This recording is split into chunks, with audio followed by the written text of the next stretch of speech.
નમસ્તે મિત્રો, આપનું સ્વાગત છે યુટ્યુબ ચેનલ ડ્રીમ ઓફ ગોડમાં. શ્રીમદ ભાગવતમાં તૃતીય સ્કંદમાં આગળ વધી રહ્યા છે. આપણે ગઈકાલે જોયું હતું કે વિદુર ઉદ્ધવનો સંવાદ, અને આજે આપણે જોઈએ વિરાટની ઉત્પત્તિ તથા સૃષ્ટિનું વર્ણન. ઉદ્ધવજી બોલ્યા, હે વિદુરજી, પોતાના અંત સમયે ભગવાન કૃષ્ણે મને જે ઉપદેશ આપ્યો તેનાથી મારું અજ્ઞાન નષ્ટ થઈ ગયું છે અને મને આત્મજ્ઞાન પ્રાપ્ત થયું છે. છતાં હું એમના વિયોગનું વર્ણન નથી કરી શકતો. એમના અંતિમ સમયે પ્રભા ક્ષેત્રે જઈ એમને પ્રણામ કર્યા ત્યારે ભગવાને મને કહ્યું, હે ઉદ્ધવ, મારી માયા તમને પ્રભાવિત કરશે નહીં. તમે હંમેશા મારી લીલાઓનો અનુભવ કરશો. ભગવત ધર્મને કદી ભૂલશો નહીં, એનાથી તમને મુક્તિ મળી જશે. તેમની વાણી સાંભળી ઉદ્ધવજી ગદગદ થઈ ગયા. ઉદ્ધવજી બોલ્યા, મારા એ પ્રભુ સર્વાધિક પરાક્રમી હતા, છતાં પણ તેઓ કાલ, યવન તથા જરાસંઘના ભયથી નાસી છૂટ્યા. એનાથી મને આશ્ચર્ય થાય છે અને ખેદ થાય છે. હે વિદુર, હું બદ્રિકાશ્રમમાં દેહ ત્યાગ કરીશ. કૃષ્ણે મહાભારતમાં 18 અક્ષૌહિણી સેનાનો વિનાશ કર્યો. એનાથી પૃથ્વીનો ભાર દૂર થયો. ઈશ્વરની ઈચ્છા સૌથી મોટી છે. ભગવાનની લીલા કથા કલ્યાણ કરનાર છે. મહાભારતના યુદ્ધ બાદ કૃષ્ણ વર્ષો સુધી પૃથ્વી ઉપર રહ્યા. એમણે 2 યજ્ઞો કરાવી યુધિષ્ઠિરનો યશ વધાર્યો. વિદુરજીએ ઉદ્ધવજીને કહ્યું, ભગવાન કૃષ્ણે તમને જે ઉદ્દેશ આપ્યો તે મને જણાવવાની કૃપા કરો. આથી ઉદ્ધવજી બોલ્યા, તમારે એ તત્વજ્ઞાન પ્રાપ્ત કરવા માટે મૈત્રેયજી પાસે જવું પડશે. એવો ભગવાને અને ઉપદેશ આપેલો છે. સુખદેવજી બોલ્યા. ત્યારબાદ દુઃખી મનથી વિદુરે ઉદ્ધવજીને વિદાય આપી. ઉદ્ધવજી બદ્રિકાશ્રમ પહોંચ્યા. ત્યાં પરમેશ્વરમાં લીન બની યોગ વડે પ્રાણોને બ્રહ્માંડમાં ચડાવી એમણે દેહ ત્યાગ કર્યો અને વૈકુંઠ જતા રહ્યા.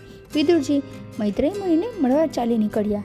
શ્રી સુખદેવજી બોલ્યા, હરિદ્વાર ક્ષેત્રમાં જઈ વિદુરે પરમ જ્ઞાની મૈત્રેય મુનિને પ્રણામ કર્યા અને બોલ્યા, હે ભગવાન, કેટલીક વાતો મને મૂંઝવે છે, આપ તેનું નિરાકરણ કરો. મૈત્રેયજી બોલ્યા, હે વિદુર, તમે વેદવ્યાસના પુત્ર છો. તમે ભગવાન શ્રી કૃષ્ણના પરમ ભક્ત છો, માટે જે કંઈ પૂછવા ઈચ્છો તે પૂછી શકો છો. વિદુરજી બોલ્યા, મનુષ્ય સુખ પામવા કર્મ કરતો રહે છે, છતાં અંતમાં એને સુખના બદલે દુઃખ જ મળે છે. આ દુઃખ કોણ આપે છે? ભગવાન અવતાર કેમ લે છે? તે સૃષ્ટિની ઉત્પત્તિ તથા વિનાશ કેમ કરે છે? એ નિરાકારક હોવા છતાં પણ આકાર કેવી રીતે બને છે? મૈત્રેયજી બોલ્યા, સાંભળો વિદુરજી, મનુષ્ય જ્યારે પરમેશ્વરથી વિખોટો પડી જાય છે ત્યારે તે અપાર દુઃખ ભોગવે છે.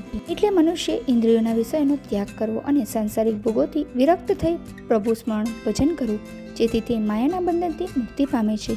ભગવાન નીલીલા સંસારની ઉત્પત્તિ, પાલન તથા વિનાશ કરે છે. એમની જ આજ્ઞાથી પહેલા માયાએ ત્રિગુણાત્મક બ્રહ્માંડની રચના કરી, પછી મહત્થી અહંકાર, અહંકારથી કાર્ય, કારણ અને કર્તા બન્યા. અહંકાર 3 ગુણોવાળો છે. મન તથા દેવોની રચના સાત્વિક અહંકારથી તથા ઇન્દ્રિયો રાજસ અહંકારથી બની. 5 તત્વોના ભિન્ન ભિન્ન ગુણ છે. દેવતાઓએ પ્રાર્થના કરતા વિષ્ણુએ વિરાટ રૂપ ધારણ કર્યું. એમાં સમસ્ત બ્રહ્માંડ બન્યા. એ જ વિરાટના દેહથી સૂર્ય, ચંદ્ર, અગ્નિ વગેરે તથા જીવોની સૃષ્ટિ થઈ. એના મસ્તકથી સ્વર્ગ, નાભિથી આકાશ અને પગોથી પૃથ્વી બની. વિરાટના મુખથી બ્રાહ્મણ, બાહુઓથી ક્ષત્રિય, જાંઘોથી આકાશ અને પગોથી પૃથ્વી બની.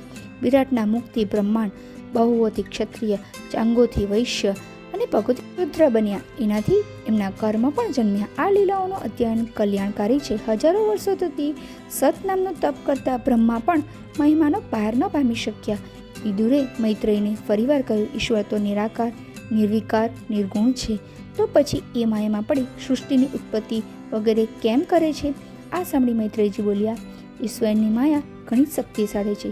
શરીરના સંબંધથી જીવને સુખ દુઃખ ભોગવવા પડે છે. પરમાત્મા સુખ દુઃખ રહિત છે. પ્રભુ ચિંતન, એના ગુણગાન તથા લીલાઓને સાંભળવાથી જ મનુષ્ય દુઃખોથી મુક્ત બને છે. એ બધા કાર્ય ઈશ્વરને સમર્પિત કરી દે છે, જેથી એને દુઃખોથી મુક્તિ તથા અંતમાં પરમધામની પ્રાપ્તિ થાય છે. વિદુરજી બોલ્યા, હે ભગવાન, તમારી વાણી સાંભળી મારો ભ્રમ દૂર થઈ ગયો છે. મારું ચિત્ત શાંત થઈ ગયું છે. મોહ માયાથી મારી વિચાર દ્રષ્ટિ નષ્ટ થઈ ગઈ છે. તો મને ભગવાન વિશે વધુ કહો. આ છે વિરાટની ઉત્પત્તિ તથા સૃષ્ટિનું વર્ણન. આવતીકાલે આપણે જોઈશું બ્રહ્મા જન્મ આખ્યાન. જય શ્રી કૃષ્ણ. જો આપને આ વિડીયો પસંદ આવ્યો તો વિડીયોને લાઈક કરજો, શેર કરજો અને મારી ચેનલને સબસ્ક્રાઈબ કરવાનું ભૂલતા નહીં. સાથે બેલ આઇકોન જરૂરથી પ્રેસ કરજો, જેથી તમને મારા નવા વિડીયોનું નોટિફિકેશન મળતું રહે. જય શ્રી કૃષ્ણ.